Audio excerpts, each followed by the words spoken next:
Buenos días, buenas tardes a las personas que estén viendo esto en el momento que lo estén viendo. Esta sesión es una sesión grabada para reponer algunas de las sesiones que se perdieron en el transcurso con el campo de práctica de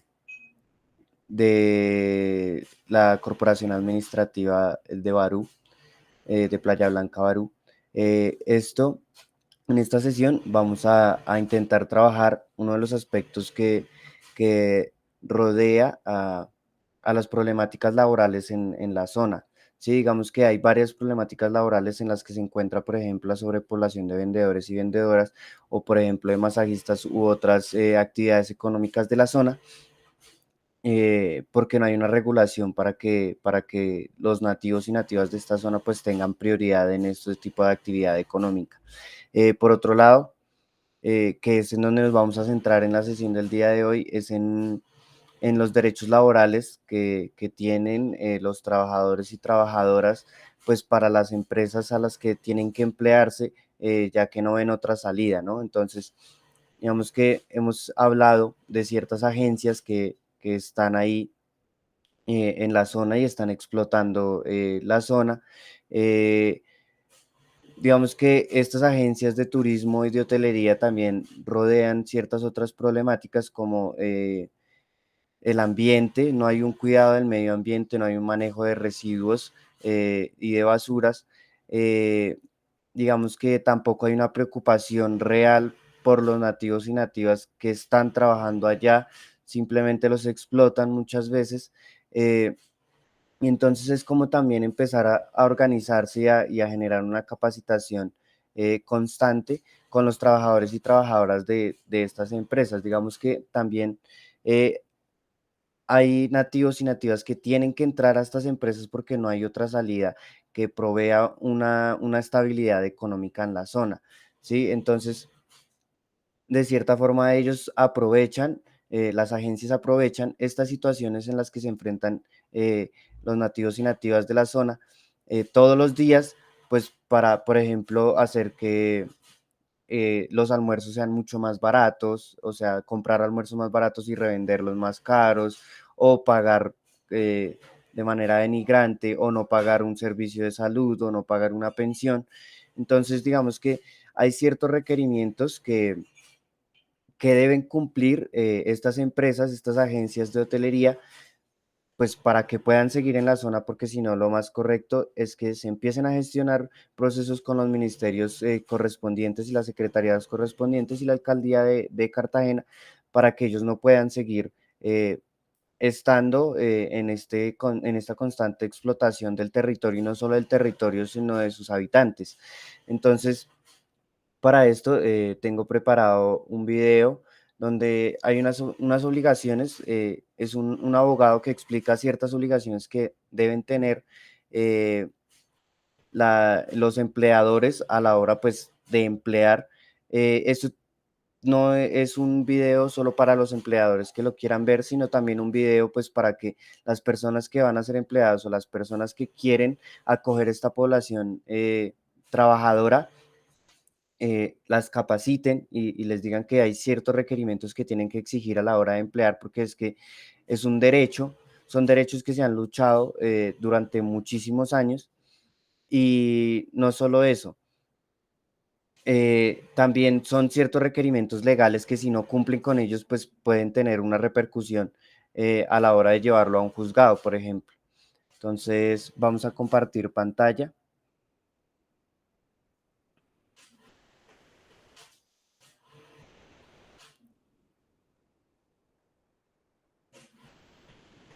Vamos a empezar con el video. Acá va a estar el video, tu abogado laboralista. Digamos que por lo que he podido ver, él también tiene pues otros videos, terminación de contrato que también pueden ser vistos. Digamos que esto también es para impulsar a que se haga en comunidad, no solo no solo para que lo vean las personas que están aquí, sino que esto lo compartan y además de que haya una reunión, unos tipos de reuniones donde se puedan capacitar para que estos derechos laborales pues sean cumplidos a cabalidad. Bueno, lo primero que tiene que hacer toda empresa al momento de contratar a un nuevo trabajador es realizar las evaluaciones médicas ocupacionales. Recuerda que en Colombia las empresas están en la obligación de realizar 3 tipos de evaluaciones médicas Ay, ¿qué pasó? ocupacionales, y es la evaluación médica ocupacional de ingreso, las evaluaciones médicas ocupacionales periódicas, y estas se hacen cuando están programadas o cuando ese trabajador va a tener un cambio en su ocupación, y por último las evaluaciones médicas de egreso. Ten en cuenta que estas evaluaciones médicas es obligatorio asumir el costo las empresas directamente, y en ningún momento se les podrá solicitar ese pago a el trabajador o al aspirante. Muy bien. El segundo punto, y no por ello menos importante, es saber escoger el mejor contrato para ese trabajador. Mira, en el tiempo que llevo asesorando empresas me he dado cuenta que lamentablemente las pymes no cuentan con un área o no cuentan con los procesos de contratación bien desarrollados dentro de las empresas. Muchas veces quienes realizan estos procesos de contratación son personas que no tienen los conocimientos jurídicos suficientes para contratar y utilizar el mejor contrato para contratar a ese trabajador. ¿Eso por qué sucede? Porque lamentablemente muchas veces las empresas tienen modelos que en la gran mayoría de veces esos modelos se encuentran ya obsoletos, están con normas derogadas o son muy viejos y llevan contratando al personal utilizando esos mismos modelos de contrato años y años. Y lamentablemente cuando contratan a través de estos tipos de contratos, pues no están contratando de una manera correcta a los trabajadores. Entonces, recuerda que en Colombia solamente existen tres tipos de contrato. El contrato a término fijo, el contrato a término indefinido y el contrato por hora labor. Lo que tú tienes que hacer es escoger el mejor contrato que se ajuste a las necesidades del cargo y también que se ajuste al tiempo en que se va a desarrollar esa actividad dentro de la empresa. Porque muchas veces las empresas utilizan, y digamos que es uno de los contratos más utilizados en Colombia, es el contrato de obra-labor. Entonces contratan a todo el mundo con un contrato de obra-labor. Pero resulta que contratan con el contrato de obra-labor a aquellas personas que realizan actividades dentro de la empresa para realizar actividades rutinarias que no se van a terminar en determinado momento. Entonces, en ese sentido, pues realmente están utilizando un contrato que no se ajusta a las necesidades del cargo. ¿Listo?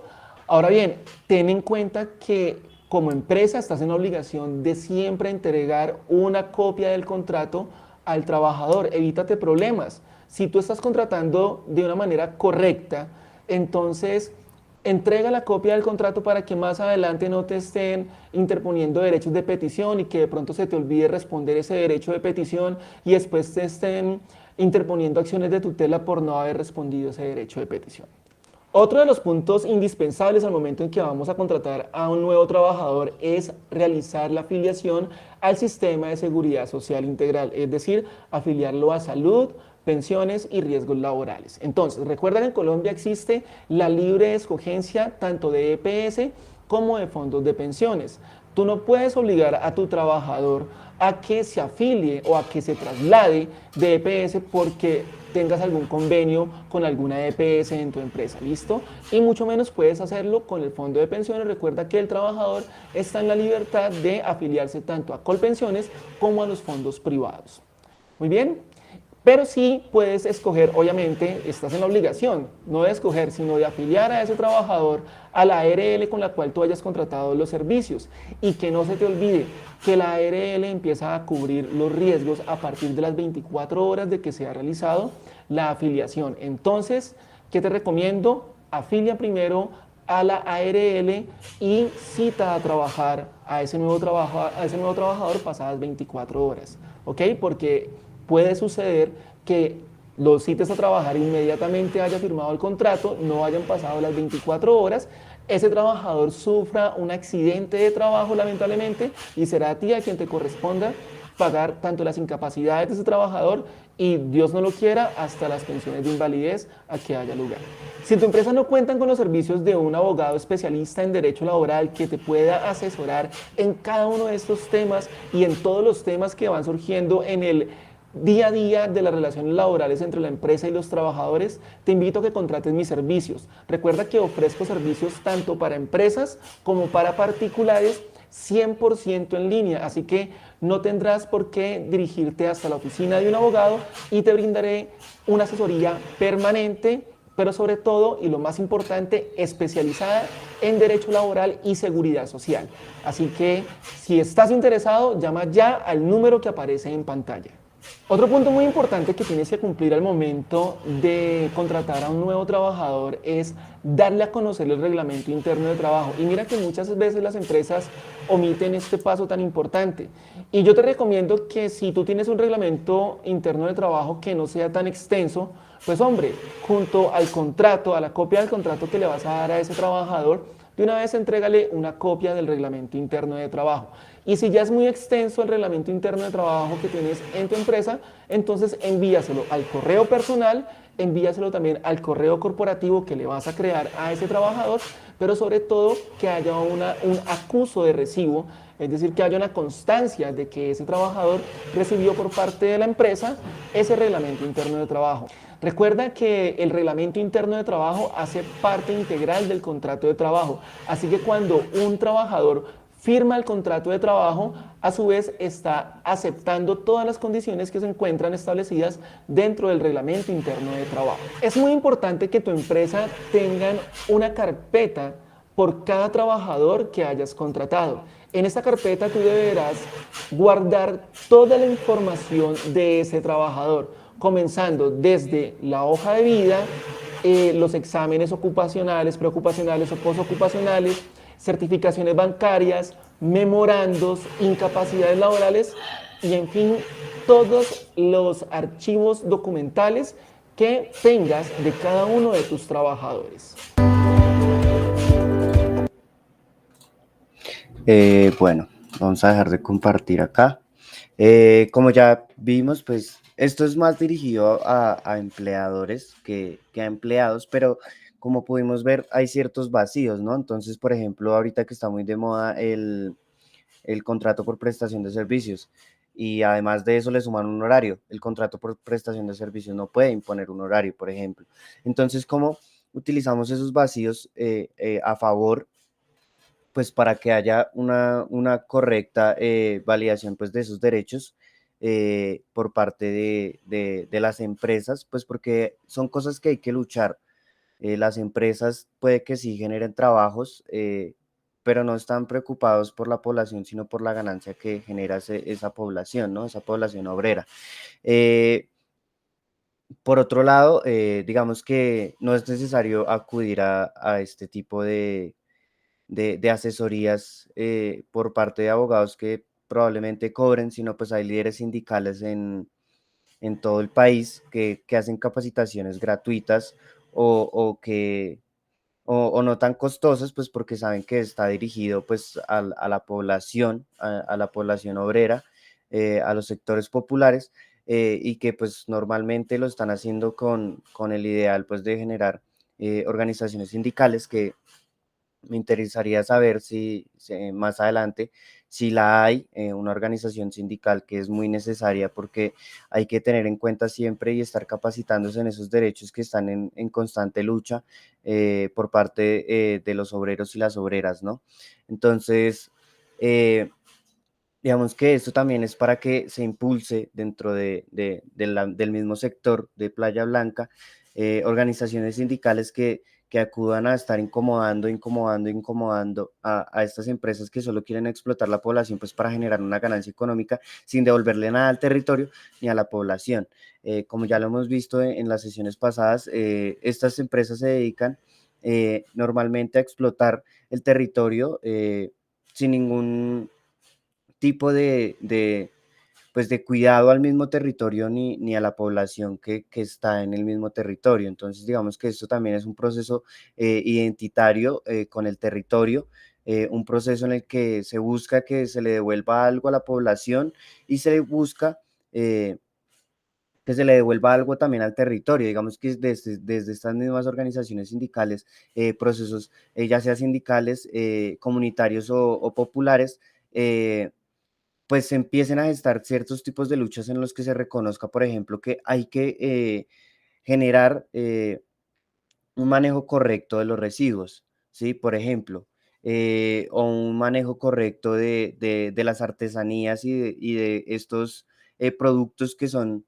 de muestras culturales de la población. Entonces, cómo cuidar también la cultura de la zona, también cómo generar una base en la que se le dé prioridad a los nativos y a las nativas que entran a la zona para trabajar, porque como ya lo hemos visto muchas veces, lo habíamos mencionado en sesiones pasadas, que están llegando venezolanos y venezolanas a la zona.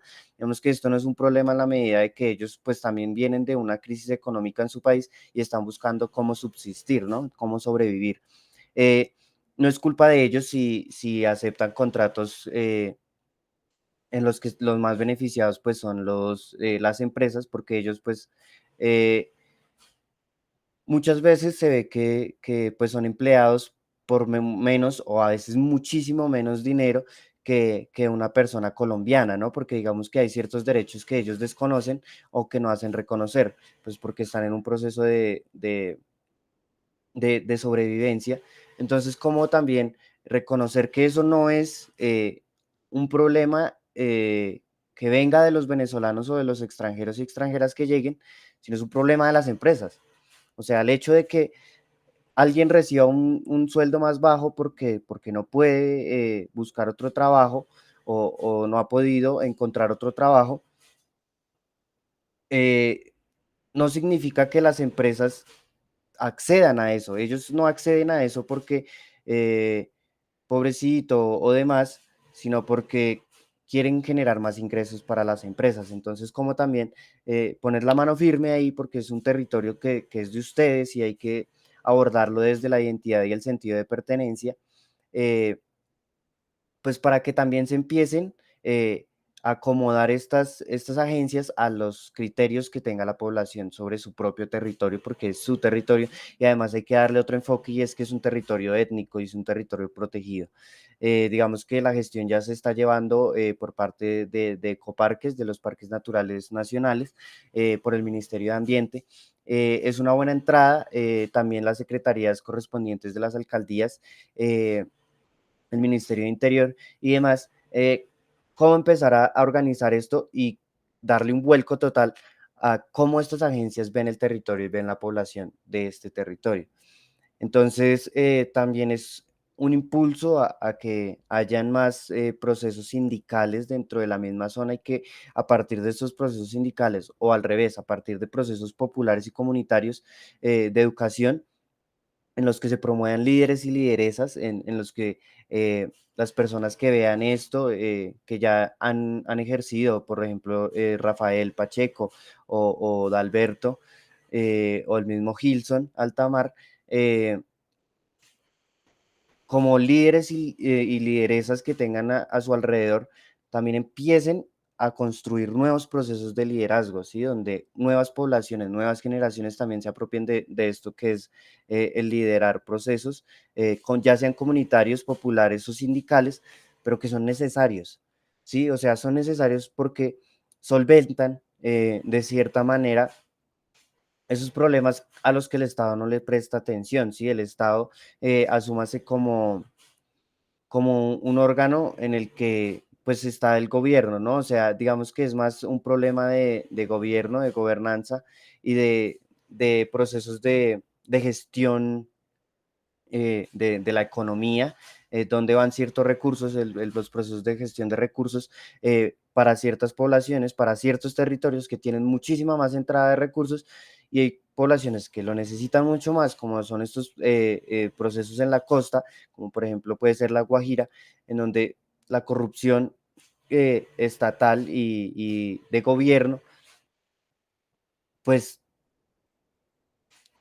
es muchísimo mayor a los procesos de gestión de esos recursos bien gestionados, sino son robados, son apropiados para otras cosas o son dispuestos a otras partes de los territorios. Por ejemplo, en Cartagena, supongo que la mayor parte de los recursos va al embellecimiento porque eso es lo que más vende en campaña, ¿sí? Pero hay que empezar a resignificar eso y eso también incluye a la ciudadanía, ¿sí? O sea, como proceso de asumir el Estado y fallos estatales, también la ciudadanía que no hace eco en visibilizar este tipo de situaciones, hacer una correcta veeduría de, de los procesos políticos en los que se gestan ciertos proyectos.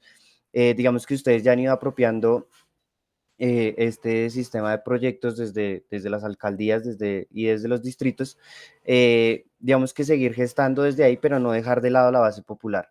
¿Sí? Los trabajos de base son sumamente importantes porque al estar más organizados pueden haber más identificación de problemáticas, como lo hemos visto en anteriores sesiones. Cada vez que llega una persona nueva, identifica nuevas problemáticas, identifica nuevas formas de gestión que ustedes han ido llevando, porque hay que reconocer también la gestión comunitaria que ustedes han ido llevando, ¿sí? O sea, el proceso de carnetización es algo y el proceso de, de, de la reorganización de Playa Blanca son procesos en los que ustedes han estado implicados, ¿sí? Entonces, ¿cómo implicarse más y cómo implicar a más personas? Porque entre más personas lleguen, más identificación de problemáticas y más reconocimiento a las gestiones que ya han ido llevando y más planteamiento de nuevas soluciones mediadas, ya sea por proyectos, pues porque esos órganos que generan proyectos hay que saber pues también darle un uso a eso, porque esos recursos muchas veces se pierden porque no hay una organización que acoja esos recursos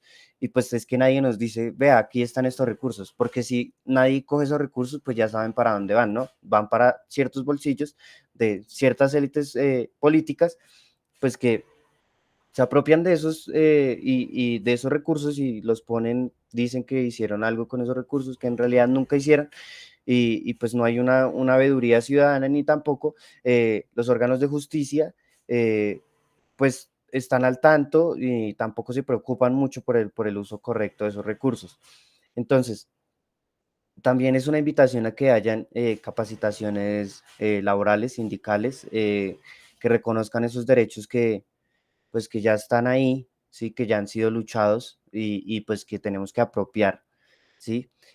Por otro lado, apropiar de otras maneras la formación del sujeto político, ¿sí? Hay que ser críticos con los sectores políticos que sean, o sea, no les estoy diciendo voten por tal y cual, no, o sea, conozcan y reconozcan cuáles son las propuestas, se acomodan a lo que queremos y cuáles son los pasados, los antecedentes de esos, ya sea partidos políticos, ya sea políticos en sí, pues en sus anteriores mandatos, ¿no? Ya sea pues el mandato que sea edil, sea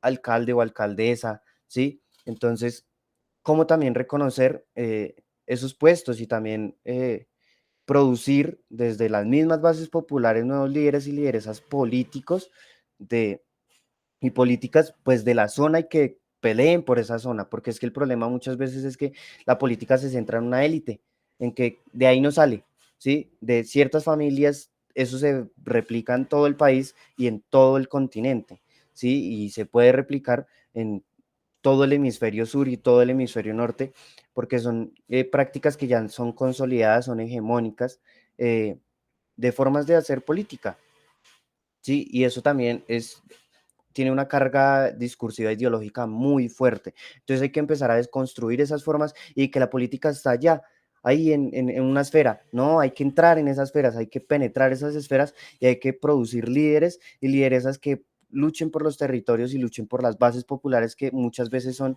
invisibilizadas, ¿sí? Y en esto también hacemos eco en exigir infraestructuras telecomunicacionales correctas pues a la época en la que estamos, ¿sí? Porque no podemos negar que la entrada, y al menos con la pandemia, la entrada de la sociedad digital es algo que ya es innegable, o sea, la sociedad digital es algo que estamos viviendo hoy y el no tener acceso a esos medios digitales es una forma de invisibilizar las poblaciones. Y hay recursos, los recursos están, hay que saberlos gestionar, ¿sí?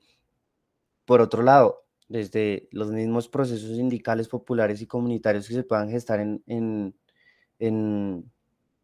pues en este territorio, también hay que empezar a hacer la lucha por lo ambiental, porque si perdemos esta lucha, perdemos todo, ¿sí? Esa es la principal lucha que se debe llevar y es cómo también desde los procesos laborales, desde el reconocimiento del uno como trabajador o la otra como trabajadora, eh, producir unas luchas que provean por lo menos un cuidado eh, de los territorios y del ambiente, ¿no? Porque digamos que al ser esto una península puede que el ambiente se vea mucho más afectado y que sea mucho más fácil que se vuelva inhabitable, ¿sí? Y si es inhabitable no se puede trabajar, no se pueden producir recursos, no se puede hacer nada, no pueden haber reconocimientos y esa cultura que está ahí, que es tan rica, porque hay que reconocer que es muy rica, pues se van a ir perdiendo también.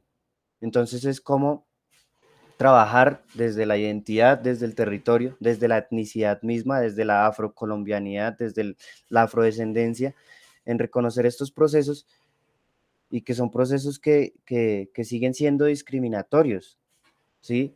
Porque no podemos negar que muchas agencias de estas, los dueños de estas agencias pueden producir discursos que rozan con la esclavitud, con la aceptación de la esclavitud, porque los trabajadores y trabajadoras muchas veces son esclavos y esclavas de estas agencias, de estas empresas que lo único que buscan es producir, producir, producir, producir, producir, producir, producir, producir, producir.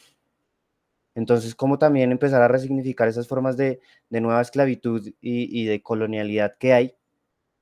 Porque también hay que reconocer que pueden haber multinacionales en esto y eso ya es un proceso de procesos de colonialidad, ¿sí? De apropiarse de otras culturas y explotarlas. Entonces, ¿cómo desde este yo laboral, yo como trabajador, tengo ciertos derechos y que hay que exigir y que hay que empezar a reunir todos esos otros reconocimientos que hay desde la afrocolombianidad y empezar a mezclarlos y hacer una gran mella en lo que ustedes vean, o sea, entre más puedan abarcar, que más abarquen, ¿sí? Para esto también hay que producir y promover nuevos líderes y lideresas en el territorio, y es cómo abarcar más de esa esfera de derechos y reconocimientos que tenemos, ya sea como afros, ya sea como mujeres, ya sea como población LGTBIQ, ya sea eh, como población, bueno, todas estas poblaciones excluidas, que han sido excluidas históricamente, eh, cómo generar esos reconocimientos y cómo apropiarnos de más y más derechos que surgen de estas condiciones humanas, ¿sí? Y cómo mezclar todo eso y pues empezar a generar beneficios para la misma población, porque es que eso está ahí, pero hay que empezar a movilizarlo, porque puede que en el papel dice una cosa y que la afrocolombianidad y que los territorios indígenas, los territorios étnicos, que tienen que ser reconocidos de cierta manera, cuidados de cierta manera, y eso en la realidad muchas veces no se ve, ¿sí? Entonces, ¿cómo desde estos procesos empezamos a generar una base de líderes y lideresas que promuevan más líderes y más lideresas que se luchen estos espacios y que también se incluyan en la política, porque la política es todo, la política no es eso que está allá. Nuestro papel como ciudadanos y ciudadanas no es solo ir a votar, sino también exigir ciertas cosas, eh, hacer veeduría de otras cosas, ¿sí? Y hay muchas otros factores y otros aspectos de la ciudadanía eh, que no estoy reconociendo y que deben ser reconocidos desde los mismos procesos populares y comunitarios, ¿sí? Entonces, ¿cómo se puede ir haciendo desde afuera a recoger nuevos líderes y lideresas de otras zonas, recogerlos y apropiar sus conocimientos que tengan que darnos y muchas veces ellos no, o sea, siempre están dispuestos, pero no están los recursos, no están, no hay un contacto correcto porque digamos que la situación que ustedes viven no es muy conocida a nivel nacional. O sea, yo que conozco la zona, he ido como turista, no reconozco estas problemáticas, no las pude reconocer en ese momento. Sí, digamos que las partes que no son tan turísticas de Barú, pues no son conocidas y ya y se queda ahí, o sea, al que llega ya hay que mostrarle también, bueno, hay ciertas problemáticas y ustedes también tienen que colaborar en esas problemáticas o por lo menos no profundizarlas y no hacerlas peores.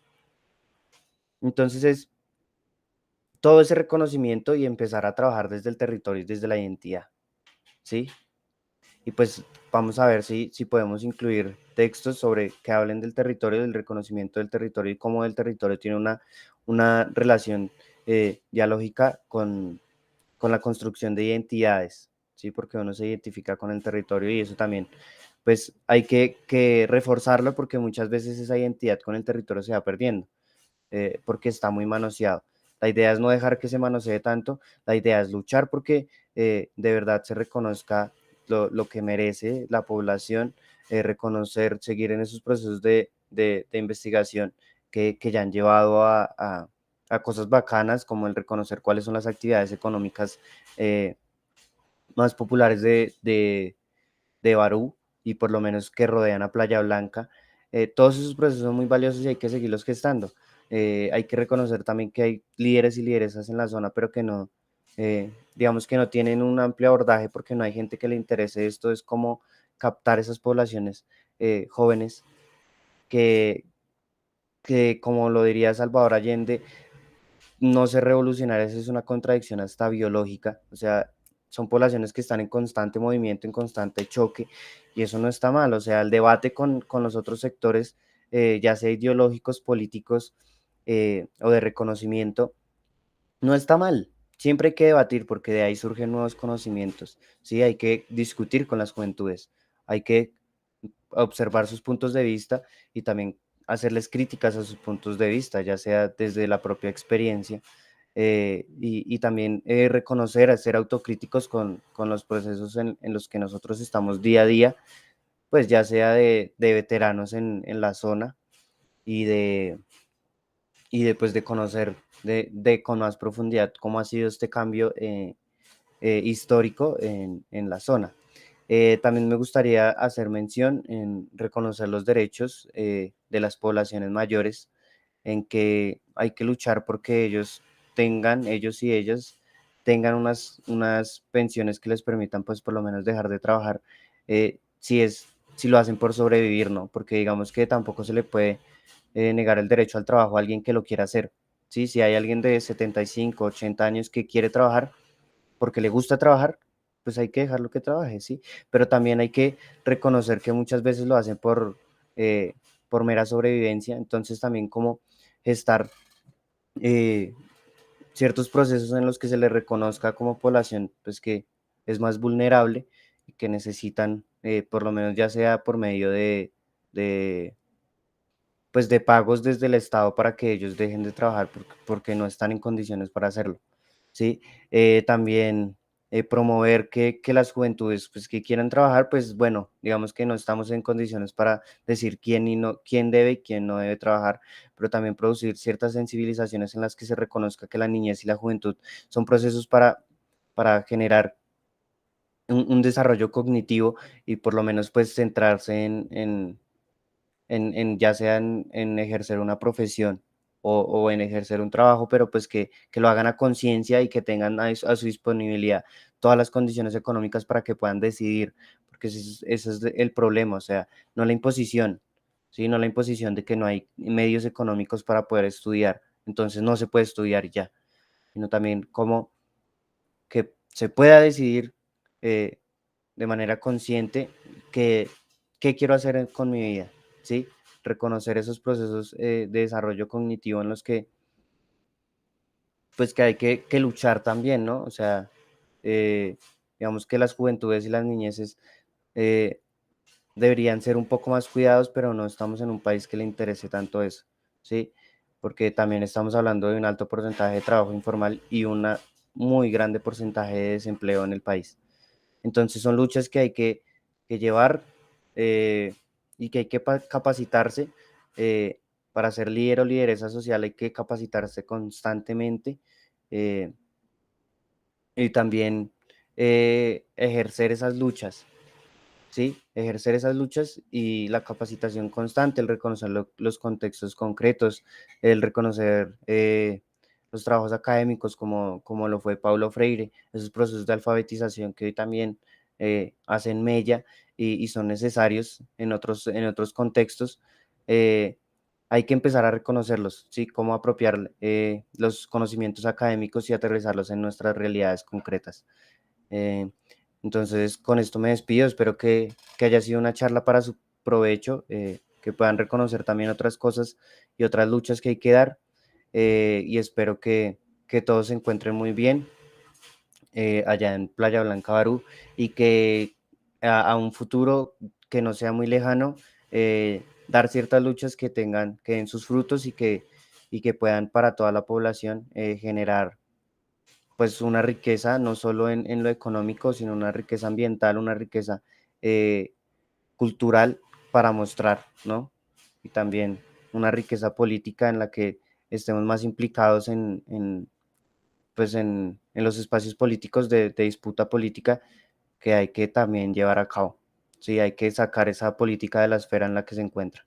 Entonces, con esto me despido. Muchas gracias para las personas que estuvieron o que van a estar pendientes de esto y también les agradecería que lo compartieran, pues digamos que también para dar reconocimiento o conocer más bien eh, estas problemáticas que atentan a la población de, de Playa Blanca, Barú y casi toda la península de Barú y el corregimiento de Santa Ana.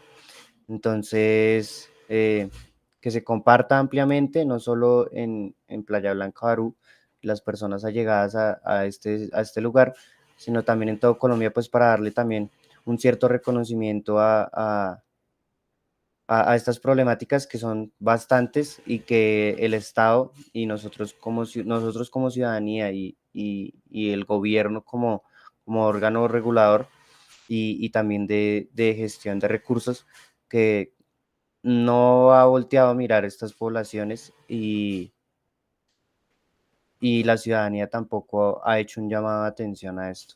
Entonces hay que empezar a reconocer estos procesos y estas problemáticas desde otros lugares del país y así sea el continente, si hay un más amplio abordaje, pues para que no solo sea el paraíso turístico, porque es muy hermoso, sino que también se le reconozca por otras riquezas, que no solo sea la belleza del lugar, ¿sí? Muchas gracias y hasta luego, nos veremos en una futura intervención.